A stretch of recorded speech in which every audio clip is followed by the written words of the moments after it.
امریکہ کے جو سفیر ہیں اسرائیل میں مائک کابی، انہوں نے کہا کہ یہ دراصل اگر اسرائیل پورے خطے پر بھی قبضہ کر لے اور سعودی عرب تک قبضہ کر لے اور گریٹر اسرائیل اس کو بنا دے تو یہ کوئی بڑی بات نہیں ہے، ہم تو ایک الہامی پلان پر عمل کر رہے ہیں۔ یہودی اپنے ہوم لینڈ میں پہنچ جائیں گے، کیا اس کا بعد میں یہودیوں کا وہ حشر کیا کریں گے؟ کرسچنز کیا ان کا قیمہ بنایا جائے گا بعد میں؟ آتے ہی جو ہیڈ آف اسٹیٹ ہے، سپریم لیڈر ہے، آپ ان پر اٹیک کرتے ہیں، انہیں آپ شہید بھی کر دیتے ہیں، اور اس کے بعد آپ کے پاس کوئی ایگزٹ پلان بھی نہیں ہے، آپ کے پاس کوئی ٹرافی بھی نہیں ہے، اور اب آپ اس جنگ میں پھنسے ہوئے ہیں۔ اسرائیل کو جب یہ اندازہ ہوا کہ ایران تو مان گیا، یہ تو پروگرام نیوکلیئر پہ تو جھگڑا ہی کچھ نہیں، it's the tail that wags the dog. In the case of Israel کہا جاتا ہے ٹیل ہے، وہ کتے کو گھماتی ہے۔ تو امریکہ یہاں پر کردوں کو سپورٹ کر رہا ہے، اور وہ ایک رپورٹ ہے، سی این کوٹ کرتا ہے اسے، کہ انہیں لائٹ ویپن بھی فراہم کیا جا رہا ہے۔ ان کردوں کو سپورٹ کر کے امریکہ اپنا وہ مقصد حاصل کر پائے گا؟ تو پہلی چیز تو یہ ہے کہ اس سے سارے الرٹ ہو جائیں گے کرد جہاں جہاں بستے ہیں۔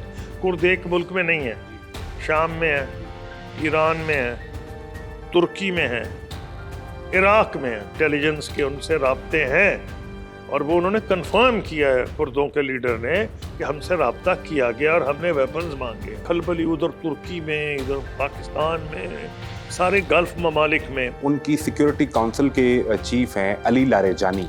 علی لاریجانی کے بارے میں کہا جاتا ہے وہ کسی وقت میں یہاں پاکستان بھی آئے۔ میں نے ان کے ساتھ مل کے لکھا تھا، اور علی لاریجانی صاحب بڑے ریشنل قسم کے آدمی ہیں، اگر ان کا نام آیا ہے تو وہ ایک جہاں دیدہ شخص ہے۔ پاکستان کی سفارتکاری کو کیسے دیکھتے ہیں؟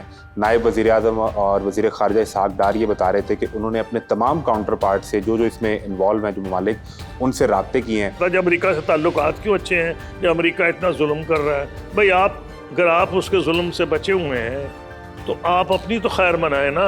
سوال یہ بھی ہوتا ہے کہ ہم اپنے ملکی مفاد میں کیوں یہ کوشش نہیں کرتے کہ ہم روس سے سستا تیل لے سکیں؟ امریکن پالیسی کی وجہ سے ہم روس کا رخ نہیں کرتے، کیا وہ بھی ڈر کہیں پہ ہمیں موجود ہوتا ہے؟ اس وقت میں نے ان سے یہ پوچھا تھا، Mr president, does India have a veto on the sale of weapons to Pakistan؟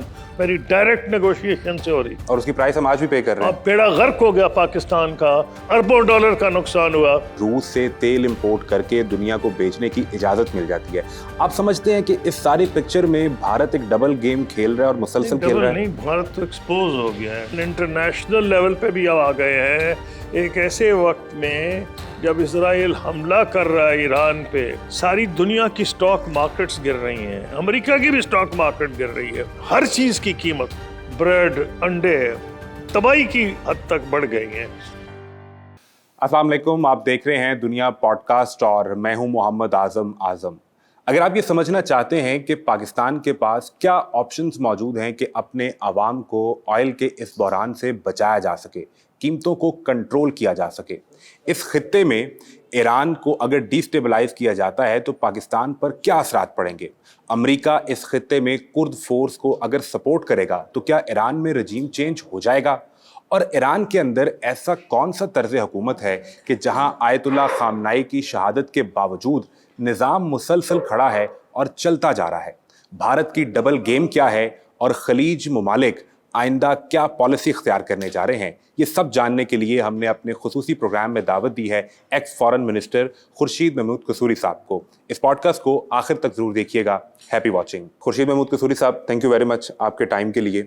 ہم نے فارن پالیسی سے جو اس جنگ کے حوالے سے جو اسپیکٹس ہیں وہ بھی آپ سے سمجھنے ہیں، لیکن سب سے پہلے جو 55 روپے پیٹرول مہنگا ہوا ہے، لوگ لوکل تو بات کرتے ہیں، لیکن ساتھ ایک سوال یہ بھی ہوتا ہے کہ ہم اپنے ملکی مفاد میں کیوں یہ کوشش نہیں کرتے کہ ہم روس سے سستا تیل لے سکیں اور اپنے عوام کے لیے وہ ایک ایسی سہولت پیدا کی جا سکے؟ اس میں کیا مسائل ہیں؟ پہلی بات تو یہ ہے کہ میرا خیال ہے کچھ نہ کچھ پہلے تیل روس سے آنے لگا تھا، مسئلہ اس میں کچھ ریفائنریز کا ہے۔ بھارت کی جو ریفائنریز ہیں وہ رشین آئل کے لیے جو بھی خصوصیات ہیں، پتہ ہیوی ہے وٹ ایور، اس کے لیے وہ مناسب ہیں، اور کیونکہ ماضی میں وہ رشین آئل لیتے رہے، حالانکہ بہت زیادہ کوانٹٹی میں نہیں لیتے تھے، لیکن ہماری جو ریفائنریز ہیں وہ زیادہ تر گیئرڈ ہیں ٹو پرشین گلف آئل، یہ لائٹر ہے، and what ever the reason technical, ہمارے لیے شاید لینا تو اگر پڑا تو لینا پڑے گا اور لینا چاہیے روس سے۔ اگر ہندوستان لے رہا ہے تو کوئی وجہ نہیں کہ ہم بھی نہ لے سکیں.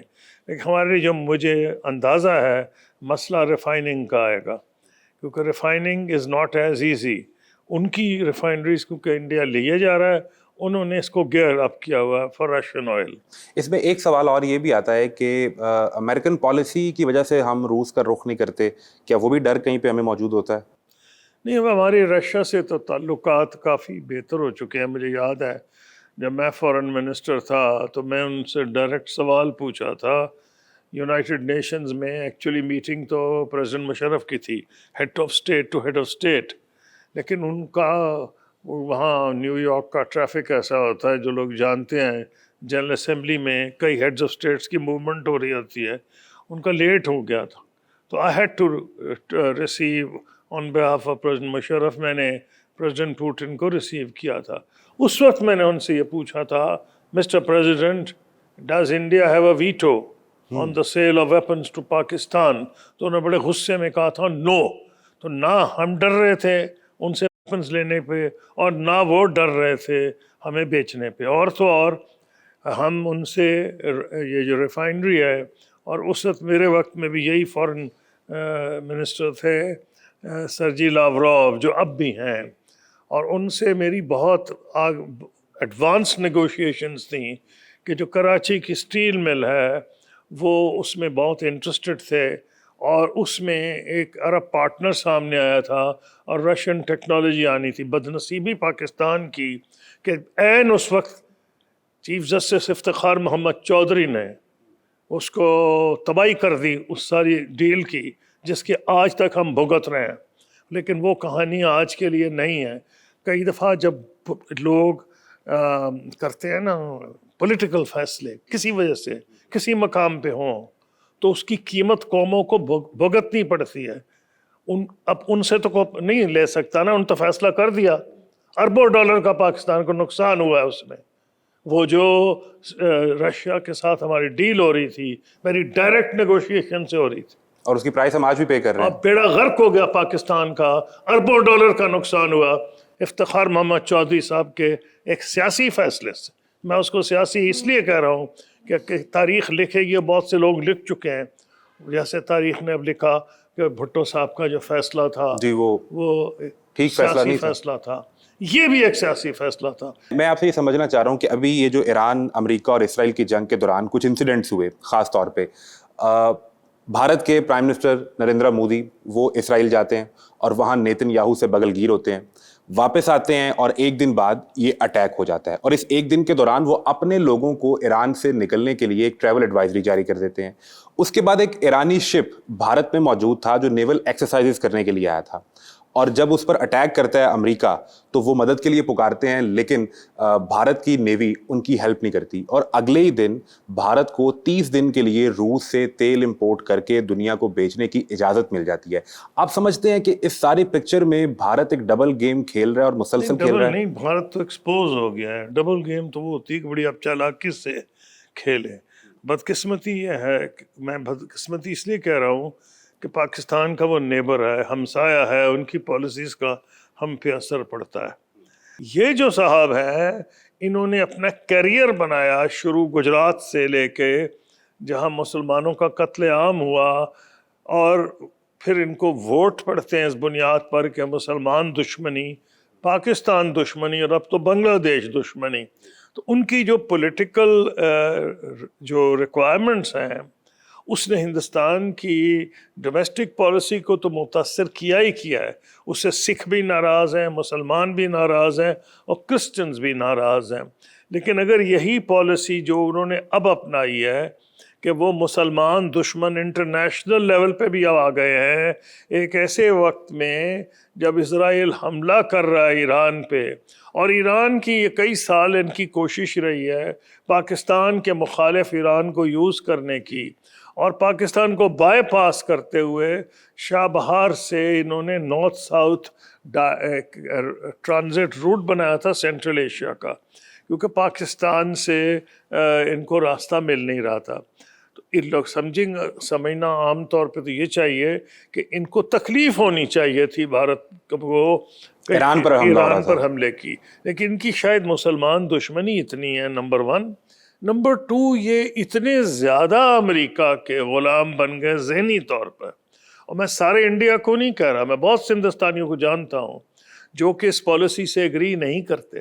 اگلے ہی دن پرسوں مجھے ایک میسج آئی ہے انڈیا سے، واجپئی صاحب کے ساتھ آئے تھے سدھیندر کلکرنی، اور وہ انہوں نے مجھے میسج بھیجا، کسوری صاحب میں بہت افسوس میں ہوں، سیڈ کا لفظ انگریزی میں کیا، اور میں آپ سے اپنی سیڈنس شیئر کرنا چاہتا ہوں، کیا یہ مناسب ہے؟ یہ ان کے ورڈز ہیں سدھیندر کلکرنی کے۔ میں کہہ رہا ہوں سارے، اسی میں انڈیا کو نہیں بلیم کر رہا، یہ بی جے پی کی حکومت ہے۔ ہم نے انڈیا سے کہتا ہوں کہ انڈیا پاکستان نیبرز ہیں، at some stage we will have to live like neighbours.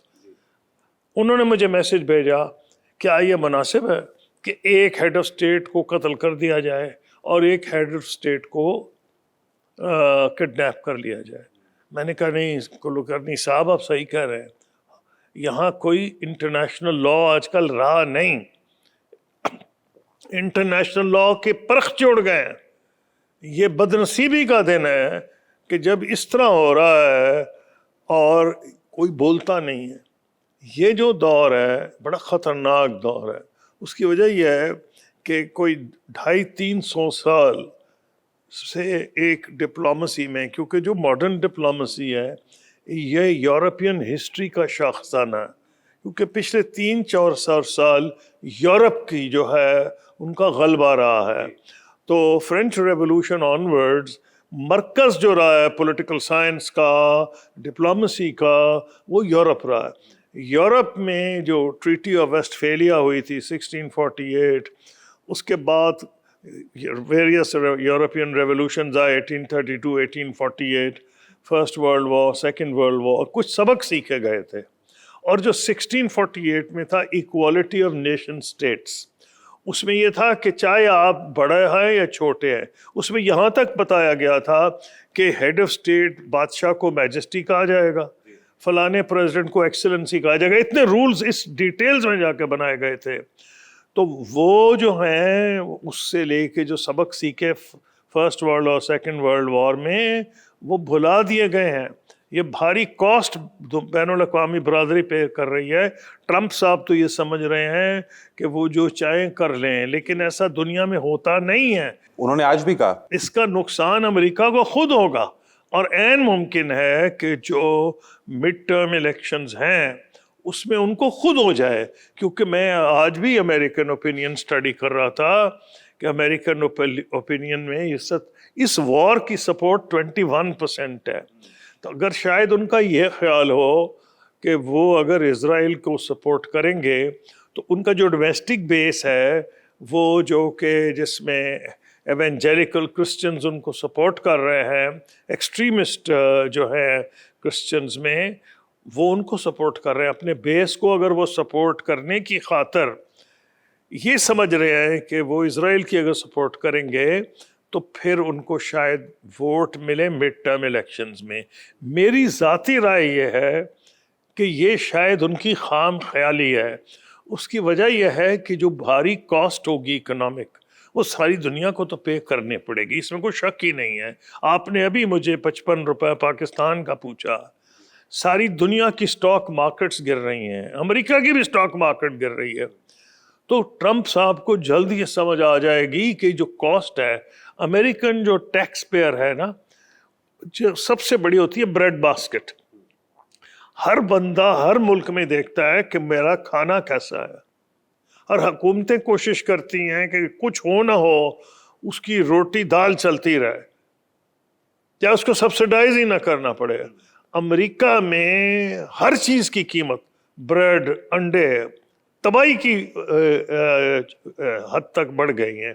تو میں مان نہیں سکتا کہ اس کی قیمت انہیں چکانی نہیں پڑے گی۔ جو یہ ہمارے خلیج میں ہو رہا ہے، جس طرح آبنہ ہرمز بند ہے، جس طرح تیل کی قیمتیں بڑھ رہی ہیں، اب تو ان کے انرجی منسٹر نے کویت نے کہا ہے کہ جی ہو سکتا ہے ہمیں تو یہ پوری انڈسٹری بند کرنی پڑ جائے، جی انہوں نے تو کہا کیونکہ اس کی وجہ سٹوریج کیپیسٹی کوئی نہیں، پہ پروڈیوس کر کے سر میں ماریں گے. اگر پروڈکشن اور سٹوریج کیپیسٹی خریدنے والا کوئی نہیں ہے، آبنائے ہرمز بند ہے، تو یہ قیمت تو امریکہ کو بھی چکانی پڑے گی. تو لیکن ان کی یہ خام خیالی ہے. اور اب یہ جو پالیسی لوگ دنیا میں بحث کر رہے ہیں، کیا یہ پالیسی اسرائیل کے مفاد میں یا امریکہ کے مفاد میں؟ تو اگر تو امریکہ کے انٹرسٹ کے مفاد میں فورن پالیسی بنائی جاتی تو جو کہہ دیا ہے عمان کے وزیر خارجہ نے، کوئی ڈاؤٹ نہیں چھوڑا. میں نے ان کا ایک ایک لفظ، بہت لمبا بیان ساری انٹرنیشنل نیوز ایجنسیز نے کیا تھا، کیری اس کو پڑھا تھا. یہ کلیئر تھا، نہ صرف یہ کہ نیوکلیئر پروگرام کہ نیوکلیئر ویپنز پہ ایران تیار ہو گیا تھا نہ بنانے پہ، بلکہ وہ اس حد تک تیار ہو گیا تھا کہ جو نیوکلیئر مٹیریلز ہیں وہ جمع بھی نہیں کرے گا، یعنی کہ اس تھرڈ پارٹی کو ہینڈ اوور کر دیا جائے گا. اس کی inspection international atomic energy agency کرے گی. اور اس حد تک ایران ریڈی تھا کہ اگر کچھ صورتوں میں امریکن انسپیکٹرز بھی آ کے دیکھ سکتے تھے. وہ بھی اس کے لیے بھی اس کی وجہ کیا ہے کہ ایران کے جو مرحوم سپریم لیڈر آیت اللہ خامنہئی ان کے رہبر ہیں، انہوں نے تو یہ کہہ دیا تھا کہ غیر اخلاقی ہے نیوکلیئر ویپنز. جی ان کا فتویٰ موجود ہے. اچھا، اس لیے میں یہ آپ کو کہہ رہا ہوں کہ یہ کلیئر ہو گئی. اب دنیا میں کوئی ایسا بیوقوف آدمی نہیں رہا، یورپین یونین میں، مسلم ورلڈ میں، کہیں بھی، کہ یہ امریکہ کے انٹرسٹ میں ہے، کیونکہ امریکہ نہیں چاہتا تھا کہ ایران نیوکلیئر ویپنز بنائے. وہ نیوکلیئر ویپنز نہیں بنا رہا تھا. عمان کے وزیر خارجہ نے جو بیان دیا ہے وہ امریکن کسی کو دیا اور ریکارڈ ہو چکا ہے، اور دنیا کا ہر ڈپلومیٹ اس بیان کو کوٹ کر رہا ہے. اس کے باوجود اگر امریکہ اس جنگ میں کودا ہے اور اس نے آ کر اٹیک کیا ایران کے اوپر، تو آپ کیا سمجھتے ہیں کہ وہ امریکہ کے جو سفیر ہیں اسرائیل میں، مائک حقابی، انہوں نے کہا کہ یہ دراصل اگر اسرائیل پورے خطے پر بھی قبضہ کر لے اور سعودی عرب تک قبضہ کر لے اور گریٹر اسرائیل اس کو بنا دے تو یہ کوئی بڑی بات نہیں ہے، ہم تو ایک الہامی پلان پر عمل کر رہے ہیں.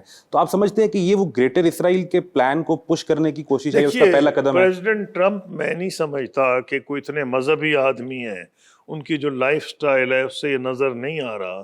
ہاں، لیکن ووٹوں کی خاطر وہ سب کچھ کر سکتے ہیں. ان کا جو سپورٹ بیس ہے وہ وہی ہے جو آپ نے جس کا ذکر کیا ہے، اور وہ وہی ہیں جو سمجھتے ہیں کہ جی یہ جینیسس میں لکھا گیا ہے کہ یہ پرومسڈ ہوم لینڈ ہے. اور جو ایکسٹریم ایونجلسٹ ہیں وہ یہ سمجھتے ہیں کہ حضرت عیسیٰ ظہور پذیر دوبارہ پھر ہوں گے جب اسرائیلی جو یہودی اپنے ہوم لینڈ میں پہنچ جائیں گے. اب کیا اس کا بعد میں یہودیوں کا وہ حشر کیا کریں گے کرسچنز، یہ کلیئر نہیں ہے. کیا ان کا قیمہ بنایا جائے گا بعد میں، وہ آج کی بحث نہیں. بحث صرف یہ ہے کہ ان کی یہ بلیف ہے کہ حضرت عیسیٰ کی جب دوبارہ ظہور پذیر ہوں گے اس وقت ہوں گے جب یہ ان کی الہامی کتابوں کے مطابق وہاں واپس پہنچ جائیں گے یہ. لیکن میں کہہ رہا ہوں، میں نہیں سمجھتا کہ ٹرمپ صاحب اتنے کو مذہبی آدمی ہیں.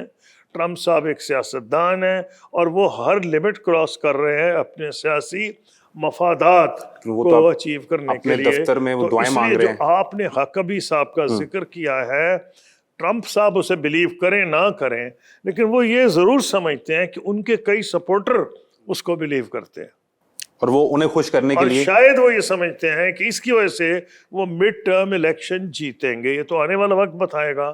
اس وقت آثار مشکل ہے ان کے لیے مڈ ٹرم الیکشن جیتنے کے، کیونکہ میرے حساب سے عام آدمی سب سے زیادہ اپنی روٹی دیکھتا ہے. بالکل ٹھیک ہے، کہ اس کی کاسٹ، ٹیبل پہ جو کھانا آ رہا ہے اس کی کیا پرائس. بالکل ٹھیک ہے. اگر اپنے ووٹر کو ہی خوش کرنے کے لیے انہوں نے اس جنگ میں حصہ لیا اور اسرائیل کی خواہش بھی پوری کی، تو پھر یہ اتنی کمزور پلاننگ ایک اتنی بڑی معاشی اور ملٹری طاقت کرتی ہے کہ آپ آتے ہی جو ہیڈ آف اسٹیٹ ہے، سپریم لیڈر ہے، آپ ان پر اٹیک کرتے ہیں، انہیں آپ شہید بھی کر دیتے ہیں، اور اس کے بعد آپ کے پاس کوئی ایگزٹ پلان بھی نہیں ہے، آپ کے پاس کوئی ٹرافی بھی نہیں ہے، اور اب آپ اس جنگ میں پھنسے ہوئے ہیں.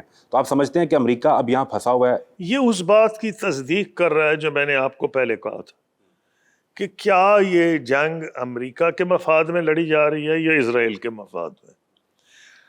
اگر تو امریکہ کے مفاد میں لڑی گئی ہوتی تو امید یہ ہے، حالانکہ افغانستان میں، عراق میں، ویتنام میں امریکہ کا اچھا حشر نہیں ہوا، کیونکہ امریکہ آتا ہے اپنی طاقت پہ، ملٹری مائٹ، ان کی ملٹری مائٹ، سائنٹیفک مائٹ میں کویسچن نہیں کر رہا، لیکن جب وہ اس قسم کے حملے کرتے ہیں تو بھول جاتے ہیں کہ قوموں میں ایک ریزسٹنس کی بھی ان کی جو حص ہے، ان کی جو سیلف رسپیکٹ ہے، وہ ریزسٹ کرتی ہے.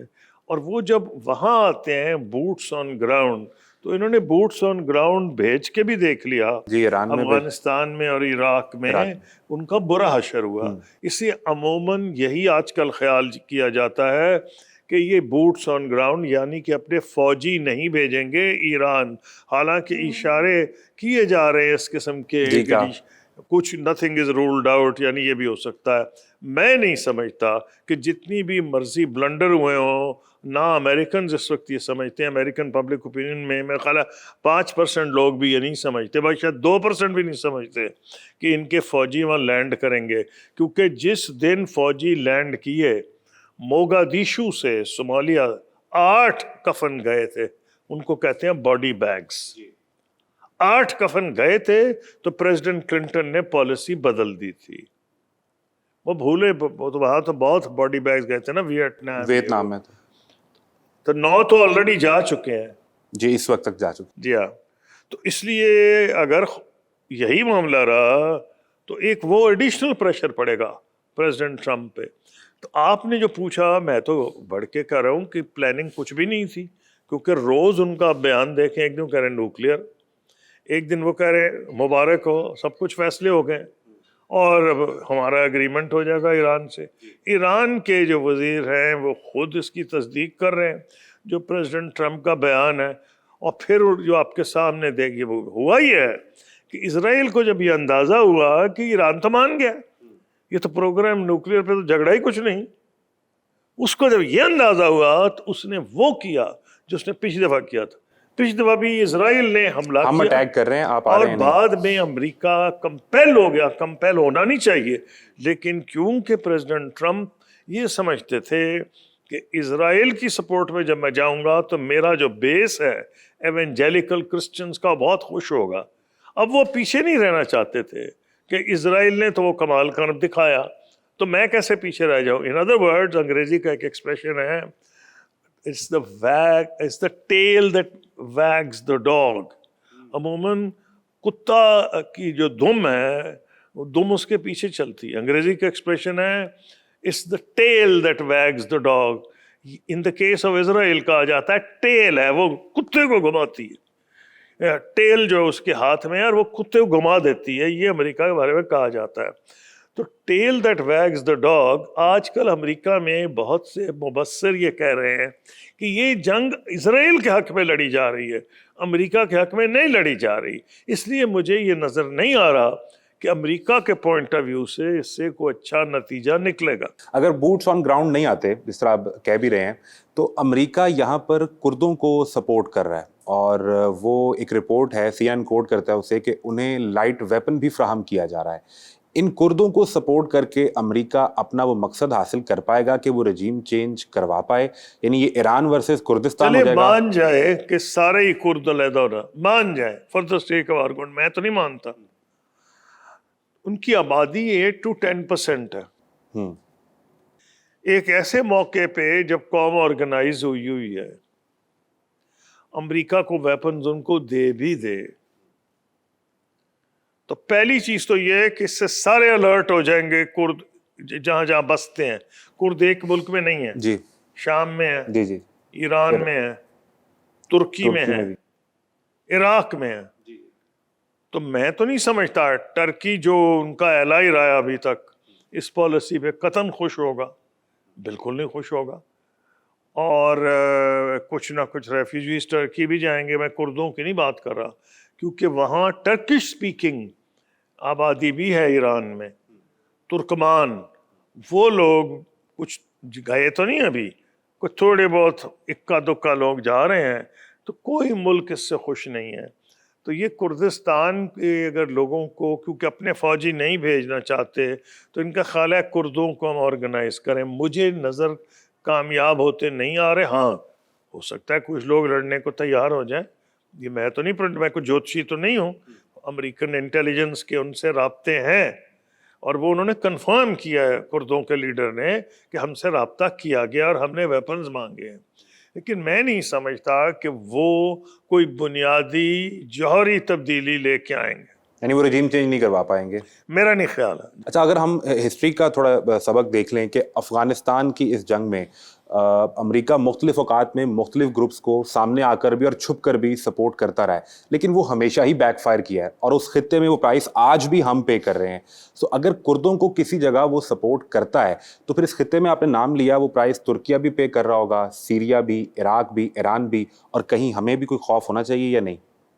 نہیں، ہمیں تو اس لیے خوف ہونا چاہیے، بالکل خوف ہونا چاہیے کہ اگر خدا نہ خواستہ ایران ڈیسٹیبلائز ہو گیا. جی، ایران ایک اینشنٹ سیویلائزیشن ہے، ہزاروں سال پرانی تاریخ. اور ان کو جو اب آپ دیکھیں جو مذہبی لیڈر ان کے ہیں، وہ بڑی حیرانی کی بات ہے. میں دیکھ رہا تھا کہ جو ان کے رہبر بھی ہیں جو شہید ہو آیت چکے اللہ ہیں، خامنائی. جی، ان لوگوں نے بھی ایرانی نیشنلزم کو پکارا تھا قوم کو اکٹھا کرنے کے لیے. کیونکہ جب ایران میں ڈویژن ہوئی ماڈرنسٹ میں اور ان میں جو ان میں انقلاب موجودہ کے رجیم کو سپورٹ کر رہے ہیں، اور امریکہ نے بڑی کوشش کی تھی، ایفرٹ کی تھی کہ وہ کچھ لبرل ایلیمنٹ کو ورغلائیں اور ان کو اپنے ساتھ ملائیں. تو آپ نے یہ دیکھا کہ جب 12 دن کی جنگ ہوئی تو وہ لوگ اکٹھے ہو گئے تھے.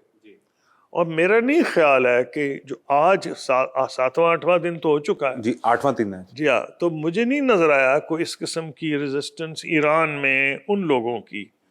اب جہاں تک ہمارے لیے تو بہت بڑی تباہی کے باعث ہوگا، خدا نہ کرے کہ ایران ڈس انٹیگریٹ ہونے لگے، کیونکہ ہمارے بارڈر پہ تو بلوچستان ہے، تو سارا علاقہ میں کھلبلی، ادھر ترکی میں، ادھر پاکستان میں، سارے گلف ممالک میں. یہی وجہ ہے کہ خلیجی ممالک بھی یہ کوشش کر رہے تھے اور ان کا خیال تھا کہ انہوں نے پریزیڈنٹ ٹرمپ کو راضی کیا ہوا تھا. لیکن نظر یہ آ رہا ہے کہ اسرائیل کی اتنی طاقت ہے، وہ جو the tail that wags the dog، کہ انہوں نے گھما دیا انہیں، اور وہ پالیسی ایسی اپنائی ہے جس کا نہ سرا ہے نہ پیر ہے.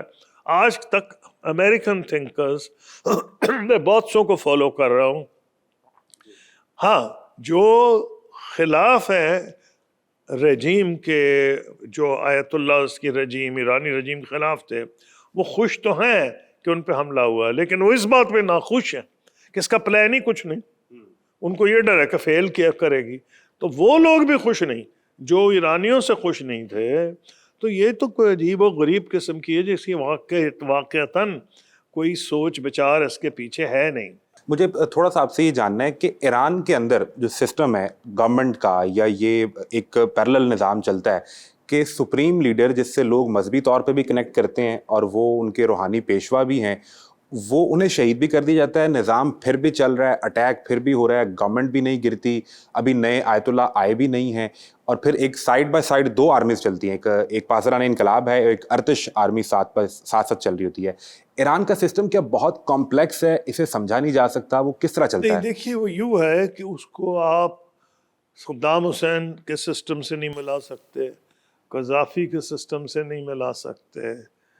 اس کی ایک وجہ ہے، یہ جو ہے یہ ایک شخصیت کے ارد گرد نہیں گھوم رہا ایران کا سسٹم. ہاں، یہ اگر شخصیت کو یہ امام خمینی لے کے آئے تھے، یہ خمینائی صاحب تو نہیں لائے تھے نا ان کے، جی جی جی، یہ امام خمینی لائے تھے، وہ رہبر تھے. ان کے بعد ان کو ان کا منتخب کیا گیا ہے، ان کا ایک خاص سسٹم ہے جس میں کے ذریعے انتخاب ہوتا ہے رہبر کا. اب اس کا مطلب ہے کہ ٹوٹلی پیسفل ٹرانسفر ہوا، کوئی ریزسٹنس نہیں ہوئی، ایک سسٹم ان پلیس تھا. ایران میں الیکشن بھی ہوتے ہیں اور ریگولر الیکشن ہوتے ہیں. ہاں، لوگ اعتراض کرتے ہیں کہ جی خاص قسم کے لوگوں کو اجازت ہے اور کئیوں کو نہیں، لیکن پچھلے الیکشن میں تو انہوں نے ایک ماڈرنسٹ صدر کو بھی لڑنے کی اجازت دی.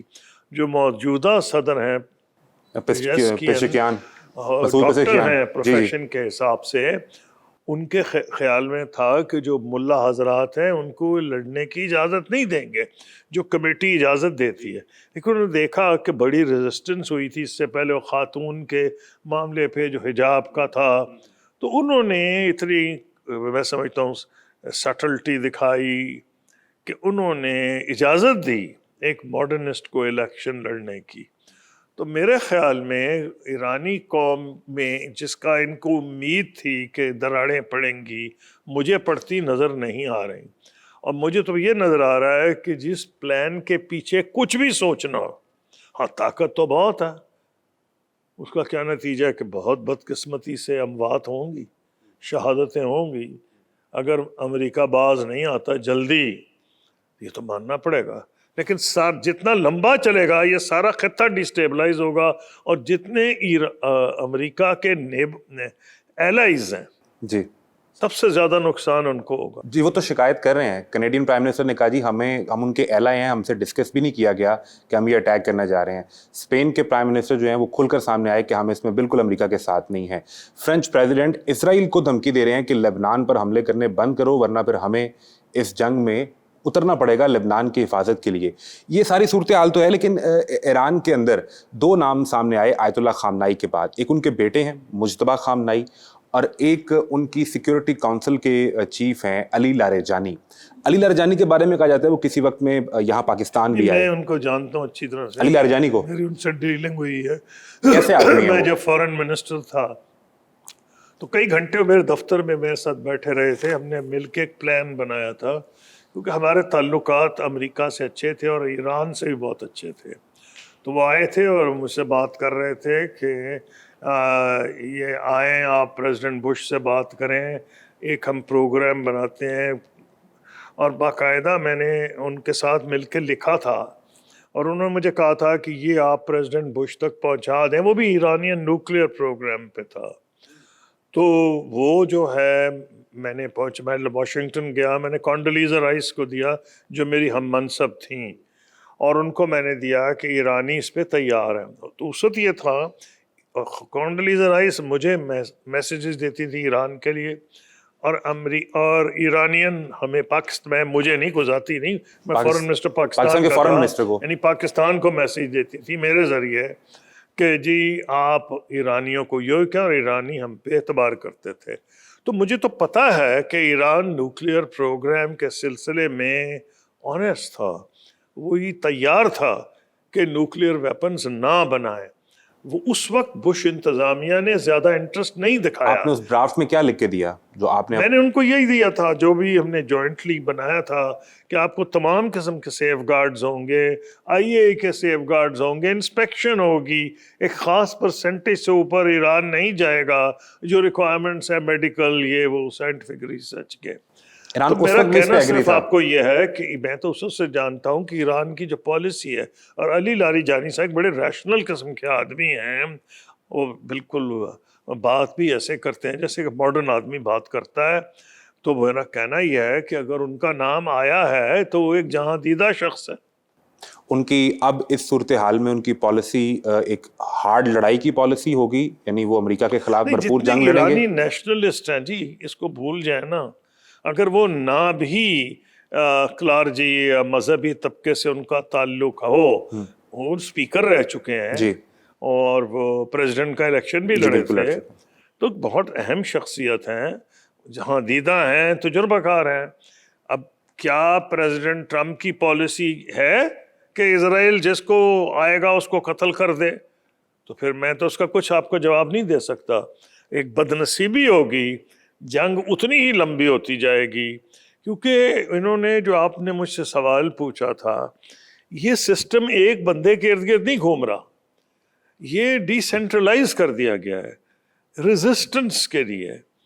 کوئی یہ اجازت نہیں لیتے مختلف سیکٹرز کے کہ جی ہم پہ حملہ ہوا تو ہم یہ کریں نہ کریں، ڈی سینٹرلائز کر دیا گیا ہے، یہی اس کی طاقت ہے اس وقت۔ مجتبیٰ خامنائی کے متعلق بھی آپ نے پڑھا یا انہیں بھی جانتے ہیں جو ان کے بیٹے ہیں؟ وہ تو بہت نوجوان ہے، میں ان کو تو نہیں جانتا، ان کی عمر تو شاید 40 سال، میرے بیٹوں جتنی کی شاید بالکل ان کی عمر ہوگی، لیکن میں ان کو جانتا ہوں، لاریجانی صاحب۔ علی لاریجانی اگر آئندہ آیت اللہ بنتے ہیں, اگلے آیت اللہ وہ منتخب ہوتے ہیں, تو کیا ایرانی عوام بھی انہیں اتنے کھلے دل سے قبول کر لیں گے؟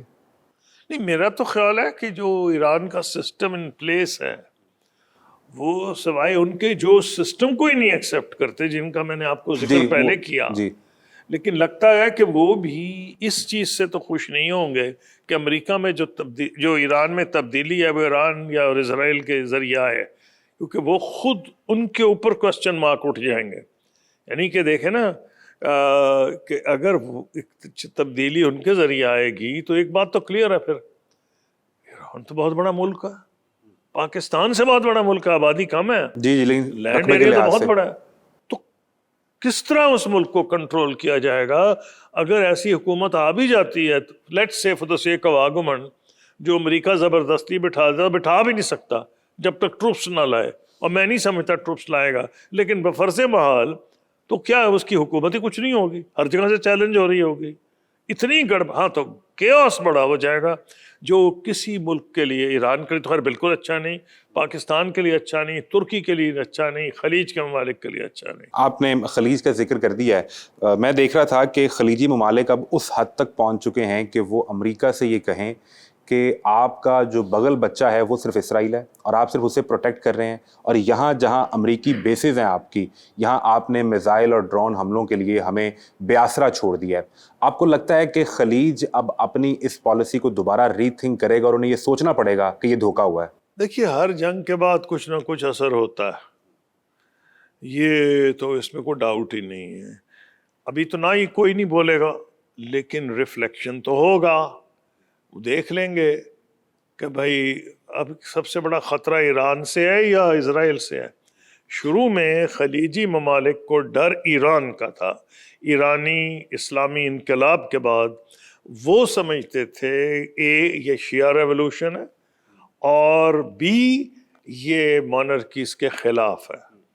لیکن امام خمینی نے ان سے پہلے جو آئے انہوں نے یہ کلیئر کیا, اور یہاں سے پاکستان سے جماعت اسلامی کے لیڈر گئے, میں خیال قاضی حسین احمد بھی گئے, تو بہت سی سنی لیڈرز جو گئے وہاں سے, اسی طرح دوسرے ملکوں سے بھی گئے, تو وہ اس نظریے سے واپس آئے کہ یہ کوئی خاص شیعہ سنی کا مسئلہ نہیں ہے.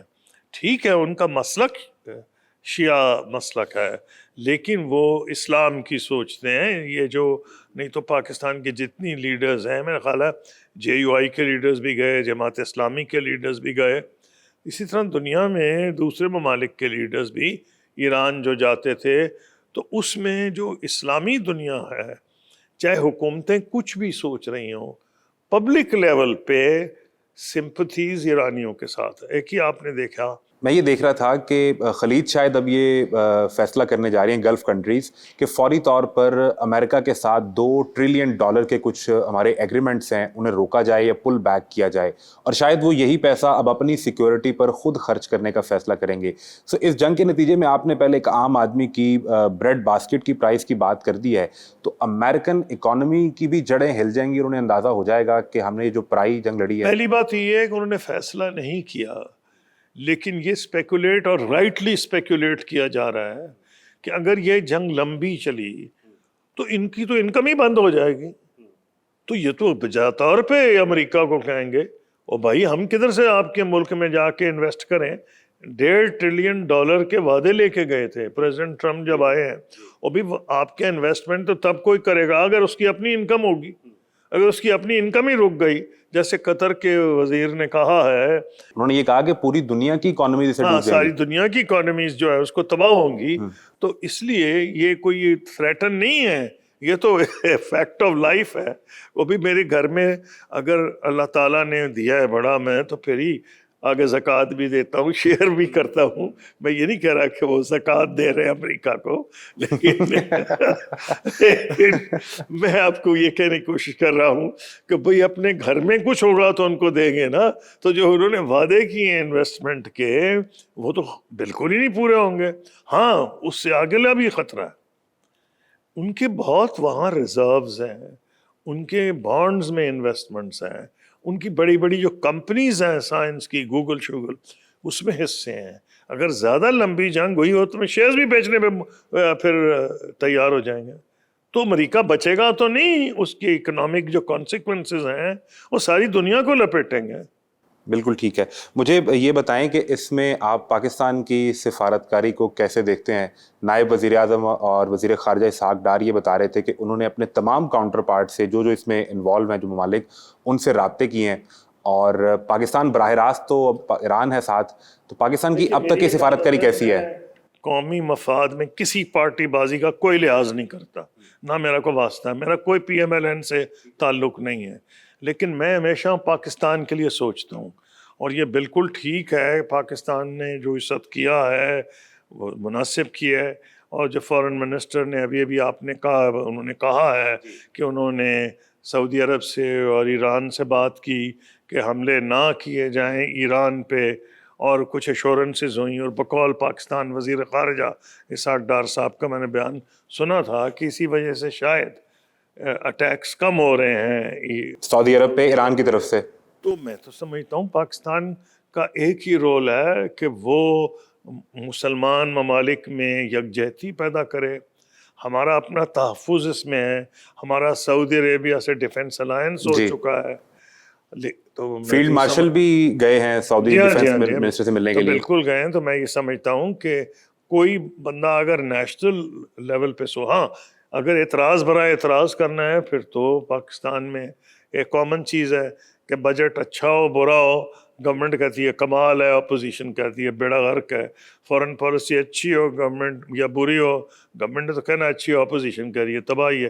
میں اس سے آزاد ہوں، میں نے اپنے آپ کو کبھی ایسا غلام نہیں بنایا کہ کسی کی حکومت ہو، میاں نواز شریف کی ہو، پرائم منسٹر عمران خان کی ہو، محترمہ بے نظیر بھٹو کی ہو، میں تو قومی نظریے سے دیکھتا ہوں۔ اب مجھے لاسٹلی یہ بتا دیں کہ پاکستان کے اس وقت امریکہ کے ساتھ، اور خاص طور پر امریکہ کے صدر ڈونلڈ ٹرمپ کے ساتھ تعلقات اچھے ہیں، وہ ہمارے وزیر اعظم کی تعریف بھی کرتے ہیں، فیلڈ مارشل کی تعریف بھی کرتے ہیں، کیا پاکستان وہ کردار ادا کر سکتا ہے کہ امریکہ اور ایران کو کہیں ایک ٹیبل پر بٹھا کر اس مسئلے کو حل کروائے؟ اگر آپ مجھ سے یہ سوال کریں کہ ہم جان بوجھ کے ایران امریکہ سے تعلقات خراب کریں تو میں کہوں گا نہیں۔ کیوں؟ ارے سارے ایکسپورٹس وہاں جا رہے ہیں، آپ کو پتہ ہے نا جی جی، کہ میکسیمم سب ایکسپورٹس سے بڑی امریکہ ایکسپورٹ جاتے ہماری ہیں۔ مارکیٹ وہ ہے۔ اگر ایکسپورٹ بند ہو جائیں تو یا بھوک کے لالے پڑ جائیں گے، آ گئی مصیبت ہے۔ تو میں تو کہوں گا امریکہ سے تعلقات اچھے رکھنے چاہیے۔ اس کا یہ مطلب نہیں کہ امریکہ کا پٹھو بن جائیں کہ جو غلط کام کرے آپ اس میں ہاں میں ہاں ملائیں، دونوں چیزوں میں فرق ہے۔ جب میں فارن منسٹر تھا تو ہمارے بڑے اچھے تعلقات ہیں امریکہ کے ساتھ، بہت قریبی تعلقات تھے، اور مجھے تو وائٹ ہاؤس میں ریسیو کیا گیا تھا، حالانکہ عموماً ہیڈز آف اسٹیٹ کو ریسیو کیا جاتا ہے۔ ہمارے تعلقات پاکستان کے اتنے اچھے تھے، اور اس فارن منسٹر مجھے تو اوول آفس میں ریسیو کیا تھا، میرے ساتھ 6 بندے تھے، 6 ان کے ساتھ تھے کونڈلی، تو اتنے قریبی تعلقات تھے۔ لیکن جب انہوں نے عراق پہ فیصلہ کیا حملہ کرنے کا، ہم نے ڈٹ کے مخالفت کی تھی کہ عراق پہ حملے کی۔ تو میرا کہنا یہ ہے کہ good relations with United States تو پاکستان کے انٹرسٹ میں ہے، لیکن اس کا یہ مطلب نہیں ہے کہ امریکہ جو غلط کام کرے اس کو بھی سپورٹ۔ اس کو سپورٹ تو ہمیں نہیں، اور میں نہیں سمجھتا کہ اب انڈونیزیا نے مثلا یہ کہا ہے انہوں نے کہ جی اگر یہ حالات بہتر نہ ہوا اور فلسطینیوں کے حق میں نہ ہوا تو بورڈ آف پیس کے اوپر ہمیں نظر ثانی کرنی۔ جی ایسے ہی ہے۔ تو پاکستان کی جو گورنمنٹ ہے اس پہ پریشر پڑے گا۔ ابھی تک تو لیٹس ہوپ کہ they handle it in a manner کہ اسرائیل کے جو فلسطینیوں کے حقوق ہیں ان کا وہ تحفظ کر سکیں، لیکن میں جان بوجھ کے ایک ایسی چیز کہہ دوں، میں تو خود فارن منسٹر رہا ہوں، جس سے پاکستان کا نقصان ہو جائے، وہ تو میں نہیں کہوں گا۔ تو میرا پوائنٹ یہ ہے کہ امریکہ سے تعلق رکھنے اچھے، یورپ سے اچھے، یہ ایک فارن منسٹر اور ہر گورنمنٹ کا فرض ہے۔ تو یہ تو میں نہیں اعتراض کر سکتا جب امریکہ سے تعلقات کیوں اچھے ہیں، جب امریکہ اتنا ظلم کر رہا ہے۔ بھائی اگر آپ اس کے ظلم سے بچے ہوئے ہیں تو آپ اپنی تو خیر منائیں نا۔ تو اس لیے تو پہلی بات تو یہ ہے۔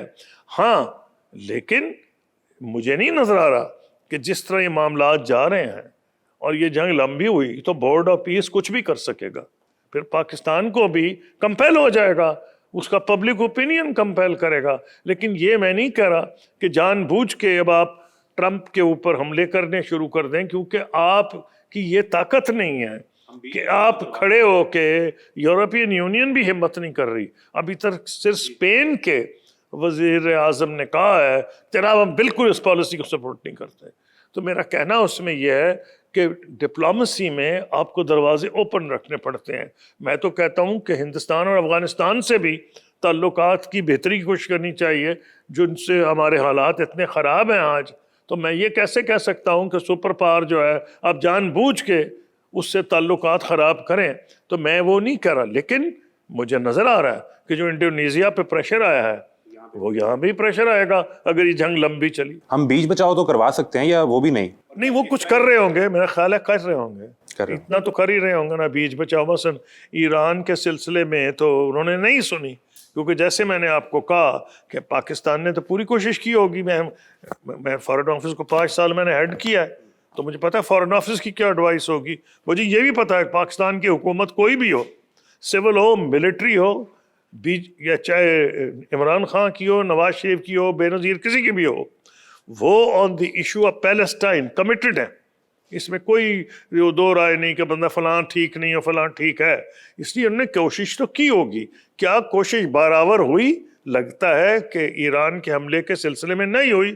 وہ صرف آپ ہی نہیں, وہ سارے خلیجی ممالک بھی فیل کر گئے, کیونکہ وہ ان پہ تو ڈائریکٹ اثر آیا اس کا. بالکل ٹھیک ہے. Thank you very much Khurshid Mahmud Kasuri sahib, آپ نے ہمیں ٹائم دیا ہے. دنیا پوڈ کاسٹ آپ دیکھ رہے تھے, اجازت دیجیے. اللہ حافظ.